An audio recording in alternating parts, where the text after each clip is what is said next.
ദൈവനാമത്തിന് മഹത്വം ഉണ്ടാകട്ടെ.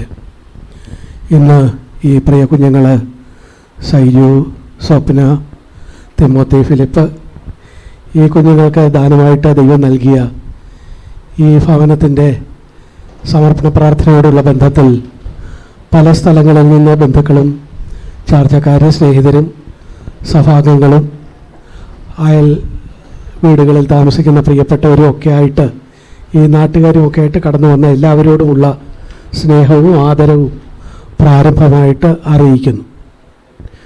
പ്രിയപ്പെട്ടവരെ, ഈ ഇന്നത്തെ കാലത്ത് നമ്മുടെ നാട്ടിൽ ഒരു വീട് ഉണ്ടായി അതിൽ കയറി താമസിക്കുന്നത് പുതുമയുള്ള കാര്യമൊന്നുമല്ല. പക്ഷേ ഞാൻ ഇന്ന് രാവിലെ ഈ വീടിൻ്റെ സമർപ്പണ പ്രാർത്ഥനയോടുള്ള ബന്ധത്തിൽ പുലർച്ചെ കോട്ടയത്ത് നിന്ന് ഇങ്ങോട്ട് തിരിക്കാൻ നേരത്ത് ഞാൻ യാദൃച്ഛികമായിട്ട് നമ്മുടെ ഈ വീടിൻ്റെ ഗൃഹനാഥനായിട്ടുള്ള സൈജുവിൻ്റെ എല്ലാ ദിവസവും സൈജു ഒരു ഡിവോഷണൽ ഒരു പീസ് താൻ ഇടാറുണ്ട്. അതായത് ഇന്നത്തെ കാലഘട്ടത്തിൽ ചെറുപ്പക്കാരൊക്കെയും യൂട്യൂബിലും ഒക്കെ സന്ദേശങ്ങൾ കേൾക്കാൻ താല്പര്യമുള്ളവരാണ്. അതുകൊണ്ട് കുറേ നാളുകളായിട്ട് തന്നെ സൈജു നിശബ്ദമായിട്ട് ചെയ്യുന്ന ഒരു പ്രവർത്തനമാണ് ഡിവോഷണൽ പീസസ് താൻ ഓരോ ദിവസവും അതിലിടുക എന്നുള്ളത്. ഇന്ന് രാവിലെ സൈജു ഇട്ടിരുന്നത് ഞാൻ ശ്രദ്ധിച്ചപ്പോൾ അത് ഒരു വീട്ടിൽ കയറി താമസത്തോടുള്ള ബന്ധത്തിലുള്ള ഒരു പീസാണ് താൻ ഇട്ടിരുന്നത്. നമുക്ക് ബൈബിൾ അറിയാവുന്നവർക്കറിയാം, ലൂക്കോസിൻ്റെ സുവിശേഷം അതിൻ്റെ 19-ാം അധ്യായത്തിൽ യേശു കർത്താവ് ഈ ഭൂമിയിലായിരുന്നപ്പോൾ നടന്ന ഒരു സംഭവം പറയുന്നുണ്ട്. അന്ന് യേശു നടന്നു പോകുമ്പോൾ സമൂഹം പലതായിട്ട് വിഭജിക്കപ്പെട്ടിരുന്നു. അന്ന് ദൈവത്തോടടുത്ത് നിൽക്കുന്നു എന്ന് കരുതിയിരുന്ന ആളുകൾ, അവരെ പരീശന്മാര്, ശാസ്ത്രിമാര്, യഹൂദ പ്രമാണങ്ങളൊക്കെ കൃത്യമായിട്ട് ചെയ്യുന്ന ആളുകൾ അവരൊക്കെ ആയിരുന്നു. എന്നാൽ അങ്ങനെയല്ലാത്ത പണത്തിന് വേണ്ടിയും അല്ലെങ്കിൽ സ്വന്തം ശരീരം വിറ്റ് ജീവിക്കുന്നവരും ഒക്കെയായ സമൂഹം എപ്പോഴും വെറുപ്പോടും അറപ്പോടും കൂടെ കാണുന്ന വേറൊരു വിഭാഗവും അന്നത്തെ കാലത്തുണ്ടായിരുന്നു. യേശു ഈ ലൂക്കോസിൻ്റെ സുവിശേഷം 19-ാം അധ്യായത്തിൽ സംഭവിക്കുന്നത്, താൻ നടന്നു പോകുമ്പോൾ യേശുവിനെ കാണാനായിട്ട് അങ്ങനെ ആ നിലയിൽ സക്കായി എന്ന് പറയുന്ന ഒരു ചുങ്കം പിരിവുകാർ ആളുകളിൽ നിന്ന് സർക്കാരിൻ്റെ ടാക്സ് വാങ്ങുന്നവരാണ്. പക്ഷേ ഇവർ സാധാരണ എന്തു ചെയ്യും, എന്തെങ്കിലും ഒരു കുറഞ്ഞ തുക ഒരാൾ അടയ്ക്കണമെന്നുണ്ടെങ്കിൽ അതിൻ്റെ 10 മടങ്ങ് അവരിൽ നിന്ന് വാങ്ങുകയും സർക്കാരിന് അടയ്ക്കേണ്ട ചെറിയ തുക അടച്ച ശേഷം ബാക്കി അവർ സ്വന്തം പോക്കറ്റിലാക്കുകയും ചെയ്യും. അങ്ങനെ പണത്തോട് സ്നേഹമുള്ള, ഇന്നത്തെ കാലത്ത് നമ്മൾ പറയാറില്ലേ ബ്ലേഡ് കമ്പനിക്കാർ എന്നൊക്കെ പറയാറുള്ളത് പോലെ, സമൂഹം ഒരു പണസ്നേഹികൾ എന്ന് കരുതുന്ന ഒരു കൂട്ടരിൽപ്പെട്ട സക്കായി എന്ന് പറഞ്ഞൊരു ചുങ്കക്കാരൻ, അവൻ യേശുവിനെ കാണാനായിട്ട് യേശു വരുന്ന വഴിയിൽ നിന്നാൽ സമൂഹമൊക്കെ തന്നെ ആ നിലയിൽ ഒരു ചുങ്കക്കാരനായിട്ട് കാണുന്നത് കൊണ്ട് തന്നോട് താല്പര്യം കാണിക്കുകയില്ല. അതുകൊണ്ട് ആൾക്കൂട്ടത്തിൽ നിന്ന് മാറി നിൽക്കണം. അതേസമയം തന്നെ പാപിയായ തെറ്റുകാരനായ തനിക്ക് യേശുവിനെ ഒന്ന് കാണുകയും വേണം എന്നുള്ള താല്പര്യത്തെ പ്രതി അവൻ എന്ത് ചെയ്തു, അവനൊരു വലിയ മരത്തിന് മുകളിൽ കയറി പതുങ്ങിയിരുന്നു. യേശുവും അനുയായികളും കൂടെ നടന്നു വന്ന വഴിക്ക് കൃത്യം ആ മരത്തിൻ്റെ ചുവട്ടിലെത്തിയപ്പോൾ യേശു നിന്ന് മുകളിലോട്ട് നോക്കിയിട്ട് പറഞ്ഞു, സക്കായിയെ, വേഗം ഇറങ്ങി വാ, ഞാൻ ഇന്ന് നിന്റെ വീട്ടിൽ താമസിക്കേണ്ടതാകുന്നു. ലൂക്കോസിൻ്റെ സുവിശേഷം 19-ാം അധ്യായം 5-ാമത്തെ വാക്യത്തിലാണ് നമ്മളത് കാണുന്നത്. സക്കായി തിടുക്കപ്പെട്ട് ഇറങ്ങി വന്നു. അവനിത് പ്രതീക്ഷിച്ചില്ല. അവൻ പ്രതീക്ഷിച്ചത് സമൂഹം മുഴുവൻ തന്നെ ദോഷിയായിട്ടും കുറ്റക്കാരനായിട്ടും പാപിയായിട്ടും കാണുമ്പോൾ ഏറ്റവും വിശുദ്ധനായ യേശുവും തന്നെ ആ നിലയിൽ തന്നെ വീക്ഷിക്കുകയുള്ളൂ, തന്നെ ഒരു കുറ്റക്കാരനായിട്ട് മാത്രമേ കാണുകയുള്ളൂ. അതുകൊണ്ട് യേശുവിനെ തനിക്ക് കാണാൻ താല്പര്യമുണ്ടായിട്ടും അഭിമുഖമായിട്ട് കാണാനുള്ള ധൈര്യമുണ്ടാകാത്തത് കൊണ്ട് താൻ ഒളിച്ച് ഒരു മരത്തിന് മുകളിൽ കയറിയിരുന്ന് അവിടെ നിന്ന് ഒളികണ്ണിട്ട് നോക്കി ഈ ദിവ്യപുരുഷനെ ഒന്ന് കാണാം എന്നൊരു ചിന്തയിലാണ് മരത്തിന് മുകളിൽ കയറിയിരുന്നത്. അപ്പോഴുണ്ട് കൃത്യത്തിന് താൻ ആരെ കാണാൻ കാത്തിരുന്നോ ആ യേശു മരത്തിൻ്റെ ചൂട്ടിൽ വന്നിട്ട് മുകളിലേക്ക് നോക്കിയിട്ട് പറയുന്നു, സക്കായിയെ വേഗം ഇറങ്ങി വാ എന്ന് മാത്രമല്ല, അവനെ അത്ഭുതപ്പെടുത്തിയ കാര്യം, ഇന്ന് ഞാൻ നിന്റെ വീട്ടിൽ താമസിക്കേണ്ടതാകുന്നു എന്ന് പറഞ്ഞു. ഉടനെ സക്കായി അവിടെ നിന്ന് ഇറങ്ങി വന്നു എന്ന് മാത്രമല്ല, യേശുവിനെ വീട്ടിലേക്ക് സ്വീകരിച്ചു പോകുമ്പോൾ അവനിൽ വളരെ കാതലായ ചില മാറ്റങ്ങളുണ്ടായി. അവൻ ഒന്നാമത് യേശുവിനെ കാണാനായിട്ട് താല്പര്യപ്പെട്ട് മരത്തിന് മുകളിൽ കയറിയപ്പോൾ തന്നെ അവന് താനൊരു തെറ്റുകാരനാണെന്നും യേശു പ്രതിദാനം ചെയ്യുന്ന ഈ നിലയിലുള്ള നന്മയുടെ മാർഗത്തിലാണ് താനും പോകേണ്ടതെന്നും പക്ഷേ തന്നെ കൊണ്ടത് കഴിയില്ലെന്നും വിചാരിച്ച് താന് മരത്തിന് മുകളിൽ ഇരിക്കുകയായിരുന്നു. എന്നാൽ യേശു സ്നേഹത്തോടെ കരുണയോടെ ഞാനിന്ന് നിൻ്റെ വീട്ടിൽ പാർക്കാം എന്നൊരു ഓഫർ മുന്നോട്ട് വെച്ചപ്പോൾ സക്കായി ഇറങ്ങി വന്നു യേശുവിനെ വീട്ടിലേക്ക് കൈക്കൊണ്ടു. പക്ഷേ പോകുന്ന വഴിക്ക് അവൻ പറഞ്ഞു, യേശുവേ, നീ എൻ്റെ വീട്ടിൽ താമസിക്കാൻ ഞാൻ യോഗ്യനല്ല. ഞാനെന്താണ്? ഞാൻ ചുങ്കക്കാരനാണ്, ആളുകളെ കബളിപ്പിക്കുന്നവനാണ്. ഞാൻ ഉണ്ടാക്കിയ പണമെല്ലാം ആളുകളെ കബളിപ്പിച്ചുണ്ടാക്കിയതാണ്. അതുകൊണ്ട് ഞാൻ അതിനെല്ലാം ആളുകളിൽ നിന്ന് വാങ്ങിയതിനെല്ലാം പല മടങ്ങ് നഷ്ടപരിഹാരമായിട്ട് അവർക്ക് മടക്കിക്കൊടുത്ത് ഈ ജനത്തിൻ്റെ മുമ്പാകെ ഞാനൊരു തെറ്റുകാരനാണെന്ന് സമ്മതിക്കുകയും ചെയ്ത് എല്ലാവരുടെയും പണമെല്ലാം മടക്കിക്കൊടുത്ത് അങ്ങനെ ഒരു പുതിയ ജീവിതം ആരംഭിക്കാൻ ആഗ്രഹിക്കുന്നു എന്ന് പറഞ്ഞു. യേശു അപ്പോഴാണ് പ്രസക്തമായ രണ്ടാമത്തെ ആ വാക്കുകൾ പറഞ്ഞത്. താൻ പറഞ്ഞു, അപ്പോഴേക്കും അവർ നടന്ന് വീട്ടിലെത്തിയിരുന്നു. യേശു ഇവൻ്റെ ഈ അനുതാപത്തിൻ്റെ വാക്കുകൾ, കുറ്റസമ്മതത്തിൻ്റെ വാക്കുകൾ, തന്നെ ന്യായീകരിക്കാതെ തൻ്റെ തെറ്റുകൾ ഏറ്റുപറയുന്ന വാക്കുകൾ, താൻ ചെയ്ത തെറ്റുകൾക്ക് നഷ്ടപരിഹാരം ചെയ്യാം എന്ന് ഏറ്റുപറയുന്ന ആ വാക്കുകളൊക്കെ കേട്ട് അത് ഉൾക്കൊണ്ട് യേശു അതിനോട് പ്രതികരിച്ചത് എങ്ങനെയാണ്? ഇന്ന് ഈ വീടിന് രക്ഷ വന്നു എന്നാണ്. ഈ ഒരു പ്രത്യേക പോർഷനാണ് സൈജു ഇന്ന് ചിന്തയ്ക്കായിട്ട് നമ്മുടെ യൂട്യൂബിലുമൊക്കെ പോസ്റ്റ് ചെയ്തിരിക്കുന്നത്. ഞാൻ ഓർക്കുകയായിരുന്നു, നമ്മളൊക്കെ ഒരു ഈ പ്രിയപ്പെട്ടവർ കയറി താമസിക്കുന്ന ഈ വീടിൻ്റെ സമർപ്പണ ശുശ്രൂഷയോടുള്ള ബന്ധത്തിൽ വ്യത്യസ്തരായ സമൂഹത്തിലെ വ്യത്യസ്ത തലങ്ങളിലുള്ള ആളുകൾ കടന്നു വന്നിട്ടുണ്ട്. അപ്പോഴാണ് ഇവിടെ പാട്ട് പാടുന്നു, പ്രാർത്ഥിക്കുന്നു, ദൈവത്തെക്കുറിച്ച് പറയുന്നു. ആരുടെയെങ്കിലും മനസ്സിൽ വന്നോ, ഞാൻ ഇവിടെ ഒരു അൺഫിറ്റാണ്, ഇത് വളരെ ഭക്തരായ ആളുകളും നല്ലവരായ ആളുകൾക്കും മാത്രം ഇരിക്കാൻ കൊള്ളാവുന്ന ഒരു സ്ഥലമാണ്, ഞാൻ ഇവിടെ ഇരിക്കാൻ യോഗ്യയല്ല, കാരണം എൻ്റെ ജീവിതത്തിൽ ഇന്ന തെറ്റുണ്ട്, ഇന്ന കുഴപ്പമുണ്ട്, ഇതൊന്നും മറ്റു പലരും കാണുന്നില്ലെങ്കിലും എല്ലാം കാണുന്ന ദൈവത്തിൻ്റെ കണ്ണുകൾക്ക് ഇത് മറഞ്ഞിരിക്കുന്നില്ലല്ലോ. ആ ദൈവത്തിൻ്റെ പേരിലാണല്ലോ ഇവരിവിടെ കൂടിയിരിക്കുന്നത്. അപ്പോൾ ഞാനിവിടെ ഒരു അൺഫിറ്റാണ് എന്ന് ആർക്കെങ്കിലും തോന്നിയെങ്കിൽ ബൈബിൾ ആ കാര്യത്തെ അങ്ങനെയല്ല കാണുന്നത് എന്ന് ഓർപ്പിക്കാനാണ് ഞാൻ താല്പര്യപ്പെടുന്നത്. താന് ഈ സദസ്സിൽ ഒരു അൺഫിറ്റ് ആണെന്ന് കരുതിയ ആളാണ് സക്കായി. പക്ഷേ യേശു എന്ത് ചെയ്തു? അവൻ്റെ ഹൃദയത്തിൻ്റെ ആ നില അറിഞ്ഞു.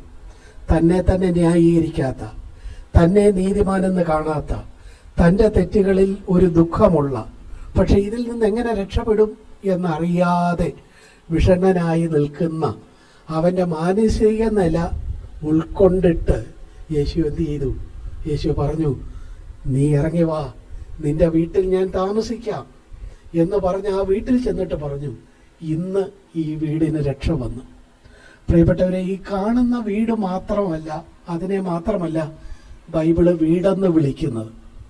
വീടെന്നുള്ളതിന് 3-4 വ്യത്യസ്തമായ കാഴ്ചപ്പാടുകൾ ബൈബിളിലുണ്ട്.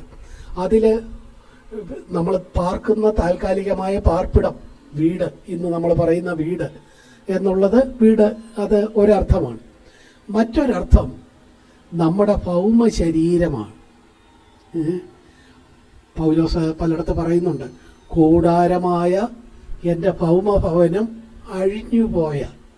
അപ്പോൾ നമ്മൾ ഈ ശരീരത്തെ പൗലോസ് എന്താ പറയുന്നത്, അല്ലെ ബൈബിൾ എന്താ വിളിക്കുന്നത്? ഒരു വീട് കൂടാരമാണ്, ഒരു കൂടാരമാണ്. ഇത് കുറച്ച് കഴിയുമ്പോൾ 70 80 വയസ്സാകുമ്പോൾ ഈ കൂടാരം ഇല്ലാതാകും.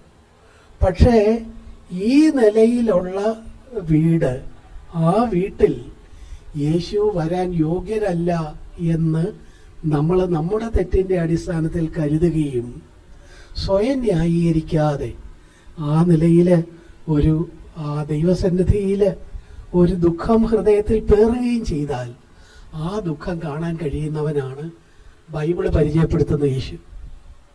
അതുകൊണ്ട് ഇന്ന് ഈ കാര്യത്തിന് ഇവിടെ ഈ ആളുകൾ കൂടുന്ന ഇവിടെ ഈ പ്രാർത്ഥനാ കൂട്ടത്തിൽ താൻ യോഗ്യനല്ല എന്ന് കരുതി ദുഃഖിച്ചിരിക്കുന്ന ആരെങ്കിലും ഉണ്ടെങ്കിൽ സക്കായിയോട് പറഞ്ഞ വാക്കുകൾ യേശു ഇന്ന് നിങ്ങളോടും എന്നോടും വാക്കുഭാഷവും കൂടാതെ പറയുകയാണ്. എന്താണ്? ഞാൻ നിന്റെ കൂടാരത്തിൽ വീട്ടിൽ പാർക്കാം. വീടെന്ന് വെച്ചാൽ പാർക്കുന്ന വീട് മാത്രമല്ല, നമ്മുടെ ശരീരമാകുന്ന ആ ശരീരത്തിൻ്റെ കേന്ദ്രഭാഗമാകുന്ന ഹൃദയത്തിൽ ഞാൻ വരാം, ഞാൻ പാർക്കാം. അങ്ങനെ ഞാൻ വന്നാൽ എന്ത് സംഭവിക്കും? നീ താമസിക്കുന്ന ഈ പാർപ്പിടമാകുന്ന വീടിനും രക്ഷ വരും, നിന്റെ ഭൗമ ശരീരമായ നിന്റെ വ്യക്തിത്വത്തിനും രക്ഷ വരും. ഇതാണ് ബൈബിള് പറയുന്ന രക്ഷയുടെ സന്ദേശം എന്ന് പറയുന്നത്. പ്രിയപ്പെട്ടവരെ, ഇന്ന് ഈ പ്രിയപ്പെട്ടവരുടെ വീട്ടിലെ പ്രാർത്ഥനയ്ക്കായിട്ട് വന്നിട്ടുള്ള എല്ലാവരോടും, വ്യത്യസ്ത തലങ്ങളിലുള്ള എല്ലാവരോടും ഞാൻ പറയട്ടെ, ബൈബിള് ആരെയും ജാതിയുടെയോ മതത്തിൻ്റെയോ വിദ്യാഭ്യാസത്തിൻ്റെയോ വിദ്യാഭ്യാസമില്ലായ്മയുടെയോ ധനത്തിൻ്റെയോ ദാരിദ്ര്യത്തിൻ്റെയോ ഒന്നും അടിസ്ഥാനത്തിൽ ആളുകളെ വ്യത്യസ്തരായി കാണുന്നില്ല. എല്ലാ മനുഷ്യരെയും ഒരുപോലെ തന്നെ കാണുന്നു. എല്ലാ മനുഷ്യരും അവരുടെ ഹൃദയത്തിൽ ദൈവത്തെ, സ്നേഹവാനായ ദൈവത്തെ സ്വീകരിച്ച് ജീവിതം ധന്യമാക്കണം.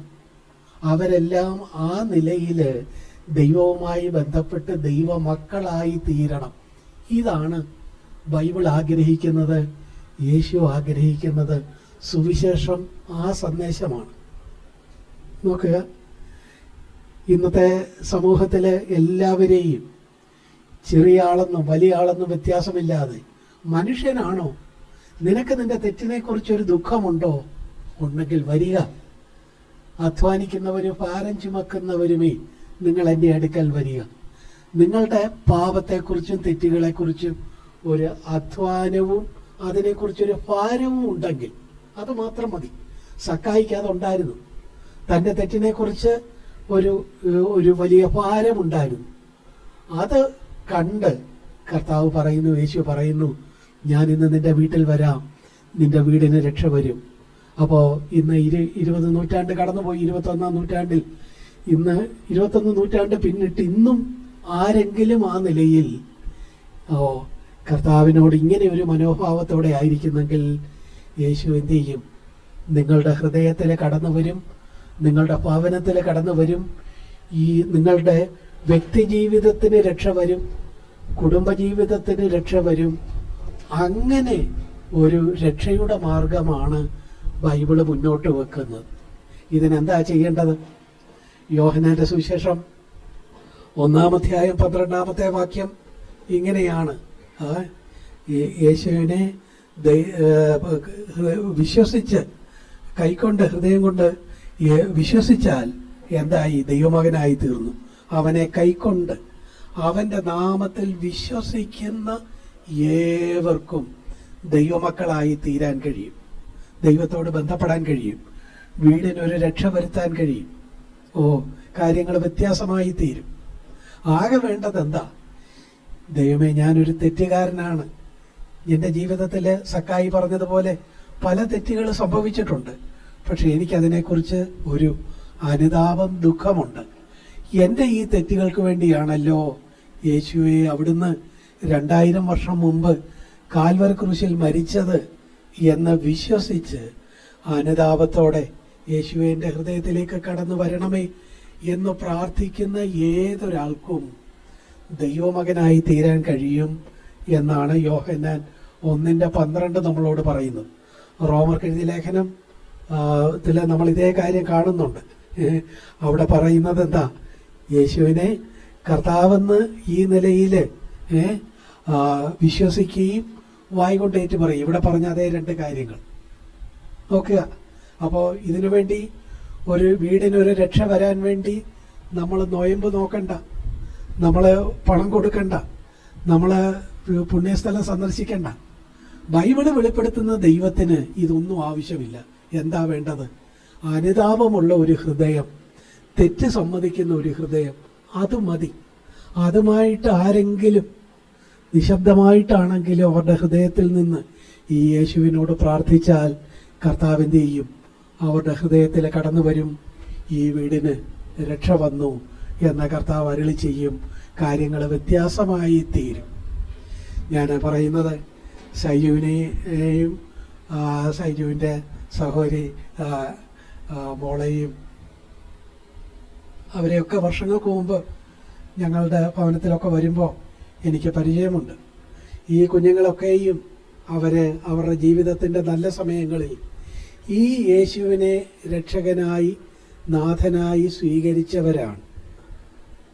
അതുകൊണ്ട് അവർക്ക് പറയാൻ കഴിയും, വ്യക്തിപരമായിട്ട് എൻ്റെ കൂടാരമായ ഭവനത്തിൽ കർത്താവുണ്ട്, എൻ്റെ ജീവിതത്തിന്, എൻ്റെ വ്യക്തിത്വത്തിന് രക്ഷ വന്നിരിക്കുന്നു. അങ്ങനെയുള്ള ഞാനും എൻ്റെ ഭാര്യയും എൻ്റെ കുഞ്ഞുങ്ങളും ദൈവത്തെ മുൻനിർത്തി ജീവിക്കുന്ന ഈ ഭവനത്തിനും തീർച്ചയായിട്ടും രക്ഷയുണ്ട് എന്ന് അവർക്ക് പറയാൻ കഴിയും. ഈ കാര്യമാണ് വാക്കും ഭാഷണവും ഇല്ലാതെ ഇന്ന് അവർ നമ്മളോട് പറയുന്നത്. നമ്മിൽ എത്ര പേർക്ക് അവരെ പോലെ ആ നിലയിൽ യേശുവുമായിട്ട് വ്യക്തിപരമായ ഒരു ബന്ധത്തിലേക്ക് കടന്നു വരാൻ കഴിയും? അങ്ങനെ കടന്നു വന്നാൽ കാര്യങ്ങൾ വ്യത്യാസമായി തീരും. ഇതിനായിട്ട് നമ്മൾ മുതൽ മുടക്കേണ്ട കാര്യമില്ല. നമ്മൾ ഏത് ഭവനത്തിൽ, ഒരു ക്രിസ്തീയ ഭവനത്തിൽ ജനിച്ചു എന്നുള്ളത് കൊണ്ട് പ്രത്യേകിച്ച് നേട്ടമൊന്നുമില്ല. നമ്മുടെ ജീവിതത്തിൽ എപ്പോഴെങ്കിലും ഞാനൊരു പാപിയാണ് എന്ന് സമ്മതിച്ച്, ഞാൻ നേരത്തെ പറഞ്ഞതുപോലെ യേശുവുമായിട്ട് ഒരു ഹൃദയബന്ധത്തിലേക്ക് വിശ്വാസത്തിൻ്റെ അടിസ്ഥാനത്തിൽ കടന്നു വന്നാൽ മാത്രമേ ദൈവമകനായി തീരാൻ കഴിയുള്ളൂ, അല്ലെങ്കിൽ രക്ഷിക്കപ്പെടാൻ കഴിയുള്ളൂ, അല്ലെങ്കിൽ ബൈബിളിലെ മറ്റ് ചില പ്രയോഗങ്ങൾ നോക്കിയാൽ മാനസാന്തരപ്പെടാനിടയാകുകയുള്ളൂ, വീണ്ടും ജനനം അതിന് കഴിയുള്ളൂ, ബോൺ അഗെയിൻ എക്സ്പീരിയൻസ് നോക്കുക. പല വാക്കുകൾ ഒരുപക്ഷെ നിങ്ങൾ കേട്ടിട്ടുണ്ടാവും. എല്ലാം ആത്യന്തികമായിട്ട് എന്താ? ആത്യന്തികമായിട്ട് നമ്മുടെ ആ നിലയിലുള്ള പല കുറ്റബോധങ്ങളും വിഷമങ്ങളും ദൈവത്തെ ഏൽപ്പിച്ച് ജീവിതം ധന്യമാക്കുന്ന ആദ്യത്തെ ഒരു ചുവടുവയ്പ്പാണ്. ആ ഒരു ചുവടുവയ്പ്പ് ഇന്നിവിടെ വചനം കേൾക്കുന്ന എല്ലാവർക്കും ഉണ്ടാകട്ടെ എന്ന് ഞാൻ ആഗ്രഹിക്കുന്നു. എല്ലാ പ്രിയപ്പെട്ടവരെയും അതിലേക്ക് സ്വാഗതം ചെയ്യുന്നു. 90-ാമത്തെ സങ്കീർത്തനം ഒരുപക്ഷെ അതിൻ്റെ ആദ്യത്തെ വാക്യങ്ങൾ മരണ വീടുകളിൽ നിങ്ങൾ കേട്ടിട്ടുണ്ടാവും. മരണം ഉണ്ടാകുന്ന വീടുകളിൽ സാധാരണ വായിക്കുന്ന ഒരു സങ്കീർത്തനമാണ് 90-ാം സങ്കീർത്തനം. അവിടെ പറയുന്നു, കർത്താവേ നീ തലമുറ തലമുറയായി ഞങ്ങളുടെ സങ്കേതമായിരിക്കുന്നു. മലയാളത്തിൽ നമ്മൾ സങ്കേതം എന്ന് വായിക്കുന്നത്, ഇംഗ്ലീഷ് ബൈബിളിൽ നമ്മൾ നോക്കുമ്പോൾ സങ്കേതം എന്നുള്ളതിന് ഡ്വെല്ലിംഗ് പ്ലേസ്. ഡ്വെല്ലിംഗ് പ്ലേസ് എന്ന് വെച്ചാൽ എന്താ? പാർക്കുന്ന സ്ഥലം, വീട്. അപ്പോൾ അവിടെ പറയുക, മോശ പറയുക, സങ്കീർത്തനക്കാരൻ പറയുക, കർത്താവേ നീ തലമുറ തലമുറയായിട്ട് ഞങ്ങളുടെ ഡ്വെല്ലിംഗ് പ്ലേസ് ആണ്. അതായത് ദൈവത്തെ തന്നെ എന്താക്കിയിരിക്കുന്നു? ഒരു വീടാക്കി തീർത്തിരിക്കുന്നു, ഒരു ഭവനമാക്കി തീർത്തിരിക്കുന്നു. എങ്ങനെ ഇത് കഴിയും? എല്ലാറ്റിനും ഒരു വഴി. ഏത്? വിശ്വാസത്തിൻ്റെ ഒരു വഴി, സ്വയം ന്യായീകരിക്കാതെ അനുതാപത്തിൻ്റെ ഒരു വഴി.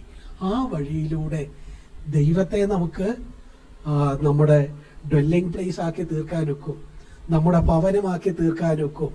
അതുപോലെ നമ്മൾ താമസിക്കുന്ന വീടിനെ എന്താക്കി തീർക്കാം? കർത്താവ് കടന്നു വന്ന് ആ വീടിനെ രക്ഷ വരുത്താൻ കഴിയും. അല്ലെങ്കിൽ കർത്താവ് അവിടെ താമസിക്കുന്ന ആ നിലയിൽ അനുഗ്രഹീതമായ ഒരു ഭവനമാക്കി തീർക്കാൻ കഴിയും. ഷൈജുവിനും സ്വപ്നയ്ക്കും കുഞ്ഞുങ്ങൾക്കും ഒക്കെ ആ ഒരു അനുഗ്രഹം കഴിഞ്ഞ കാലങ്ങളിലുണ്ടായി. അവർ നമ്മളെ സ്നേഹിച്ച് ഇന്ന് ഇവിടെ ഈ മീറ്റിങ്ങിന് വിളിച്ചിരിക്കുമ്പോൾ നമുക്കും നമ്മുടെ ഭാവി ജീവിതത്തോടുള്ള ബന്ധത്തിൽ അതിനെ ഭദ്രമാക്കാൻ ചെയ്യാവുന്നത് ഈ ഒരൊറ്റ കാര്യമാണ്. നമ്മുടെ ഭൗമഭവനം, നമ്മുടെ ഈ ശരീരം, നമ്മുടെ വ്യക്തിജീവിതം, അതിന് രക്ഷ വരുത്തുക. മാത്രമല്ല നമ്മുടെ പാർക്കുന്ന വീട്ടിലും അങ്ങനെ നമ്മുടെ കുടുംബാംഗങ്ങളോടും ഈ സന്ദേശം പറഞ്ഞ് എല്ലാവരും ഒന്നിച്ച് ദൈവത്തെ ഡ്വെല്ലിംഗ് പ്ലേസ് ആക്കി മാറ്റി, ദൈവത്തെ തന്നെ ഒരു ഭവനമാക്കി മാറ്റി അനുഗ്രഹീതമായ ഒരു ജീവിതം ഈ ലോകത്ത് ജീവിക്കാനായിട്ട് കഴിയും എന്ന കാര്യമാണ് നമുക്ക് ഇന്ന് നമ്മോടുള്ള ബന്ധത്തിൽ എടുക്കാനായിട്ട് കഴിയുന്നത്. അതുകൊണ്ട് ആ ഒരു അനുഗ്രഹീതമായ ജീവിതത്തിലേക്ക് എല്ലാവരെയും സ്വാഗതം ചെയ്തുകൊണ്ട്, അതുപോലെ നേരത്തെ ഈ ഇതിലേക്ക് വന്ന പ്രിയപ്പെട്ടവരുണ്ടെങ്കിൽ നിങ്ങളുടെ ജീവിതത്തിൽ ഇത്രയും നാൾ കടന്നുപോയി, ഇനിയിപ്പോൾ എത്ര നാളുണ്ട് എന്ന് അറിഞ്ഞുകൂടാ. കർത്താവിനെ ശരിക്കും യേശു നമ്മുടെ ഭവനത്തിൽ വന്നു, പക്ഷെ യേശുവിനെ നമ്മളൊരു വിസിറ്റർ മാത്രമാക്കി ഇരുത്തിയിരിക്കുകയാണ്. എന്ന് വെച്ചാൽ ഒരു വിസിറ്റർ വന്നാൽ വിസിറ്റർക്ക് എവിടെ ഇരിക്കാം? Front റൂമിലിരിക്കാം.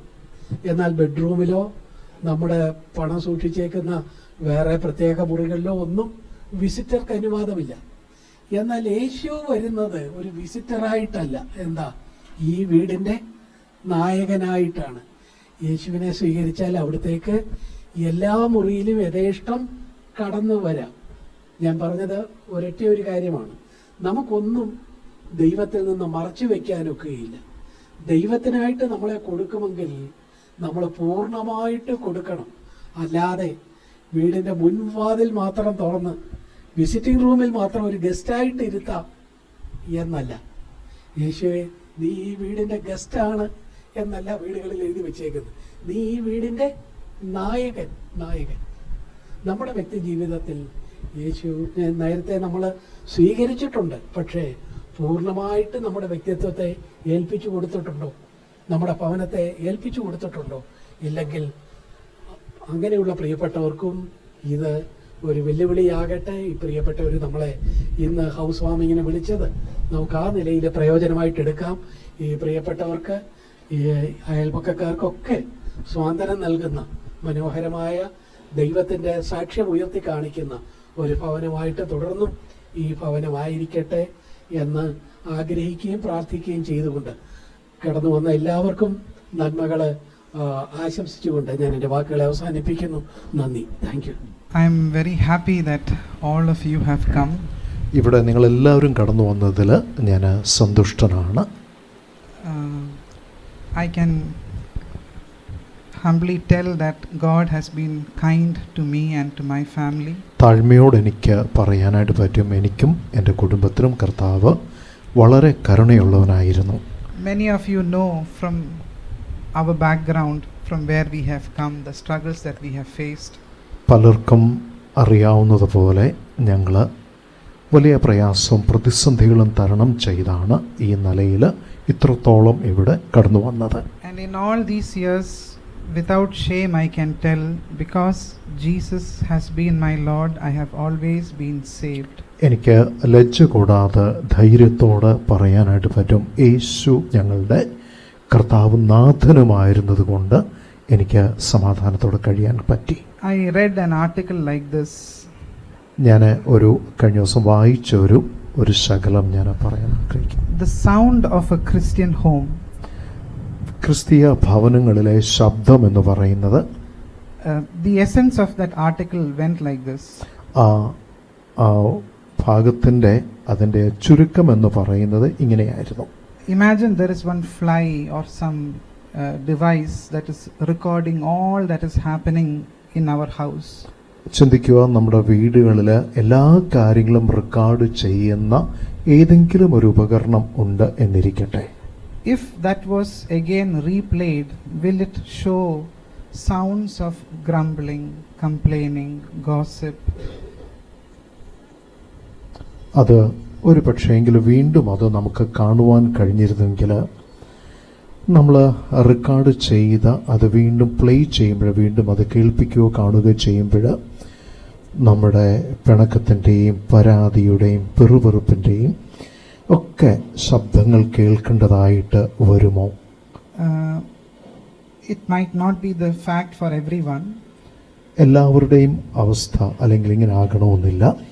But I would like to tell from that article, it says, what is the permitted sound that should come from a believer's God-fearing life, അത് family life? വായിച്ച ആർട്ടിക്കിളിൽ നിന്നും മനസ്സിലായൊരു കാര്യം എന്ന് പറഞ്ഞ് ഒരു ഭക്തന്റെ കുടുംബത്തിൽ നിന്നും ശരിയായിട്ടുള്ള കർത്താവിനെ സ്നേഹിക്കുന്ന ഒരാളുടെ ഭവനത്തിൽ നിന്നും അനുവദനീയമായി വരേണ്ട ഏതൊക്കെ ശബ്ദമാണെന്ന് ഞാൻ വായിച്ചത് ഇങ്ങനെയായിരുന്നു. It says in Psalms 118 verse 5, 118 സങ്കീർത്തനം 5-ാമത്തെ വാക്യമാണ് അതിൽ പറഞ്ഞിരിക്കുന്നത്. the permitted sound that should come from a God-believing life, നമുക്ക് family. കർത്താവിനെ സ്നേഹിക്കുന്ന ഭക്തന്മാരുടെ വീടുകളിൽ നിന്നും ഉയർന്നു വരേണ്ടതായ അനുവദനീയമായ ശബ്ദം ഏതാണെന്ന് ചോദിച്ചു കഴിഞ്ഞാൽ 118 സങ്കീർത്തനം 5-ാമത്തെ വാക്യമാണ്. The sound of joyful shouting and salvation in the home of righteous. 118 സങ്കീർത്തനം 5-ാമത്തെ വാക്യമാണ്. 5-ാമത്തെ വാക്യം ഇതാണ്: ഞെരുക്കത്തിൽ ഞാൻ യഹോവയെ വിളിച്ചപേക്ഷിച്ച് യഹോവ ഉത്തരമരുളി. Psalms 118 verse 5 വായിച്ച. Okay, I would have got the 15 it's verse 15. ഉല്ലാസത്തിന്റെയും ജയത്തിന്റെയും ഘോഷം. 118 സങ്കീർത്തനം 15-ാമത്തെ വാക്യം ഇപ്രകാരം വായിക്കുന്നു: ഉല്ലാസത്തിന്റെയും ജയത്തിന്റെ ഘോഷം നീതിമാന്മാരുടെ കൂടാരങ്ങളിലുണ്ട്, യഹോവയുടെ വലം കൈ വീര്യം പ്രവർത്തിക്കുന്നു. The reason why I told this is because we were considering many names for our house. ഞാനിത് പറയുവാൻ കാരണം കർത്താവ് ഞങ്ങൾക്ക് തന്ന ഈ വീടിന്റെ പേരിടാനായിട്ട് പല പേരുകൾ ഞങ്ങൾ പരിഗണിക്കുന്നുണ്ടായിരുന്നു. The final name that we put was Pilgrim's Praise. ഞങ്ങൾ അവസാനമായിട്ട് കൊടുത്ത ആ വീടിന്റെ പേരെന്ന് പറഞ്ഞു കഴിഞ്ഞാൽ തീർത്ഥാടകരുടെ സ്തുതി എന്നായിരുന്നു. And as we read in this verse, it is my desire, it is my prayer that in my house this sound of joy, this sound of salvation will always be heard. ഞാൻ ആഗ്രഹിക്കുകയും പ്രാർത്ഥിക്കുകയും ചെയ്യുന്നൊരു കാര്യം സങ്കീർത്തനത്തിൽ ഇപ്പോൾ വായിച്ച വാക്യം പോലെ ഞങ്ങൾക്ക് കർത്താവ് തന്ന ഈ ഭവനത്തില് ഉല്ലാസത്തിന്റെയും ജയത്തിന്റെയും കർത്താവ് മുഖാന്തരമായിട്ടുള്ള ഉല്ലാസത്തിന്റെയും ജയത്തിന്റെ ഘോഷം തുടർമാനമായിട്ട് ഉയർന്നു വരേണ്ടതാകട്ടെ എന്നാണ് ഞങ്ങളുടെ പ്രാർത്ഥനയും ആഗ്രഹവും.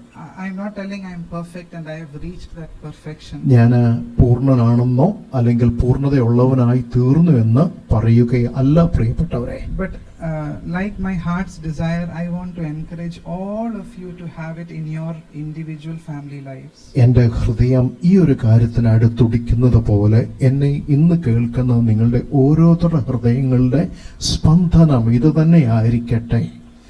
Today is my birthday. ഇന്ന് എന്റെ ജന്മ ദിവസം കൂടിയാണ്.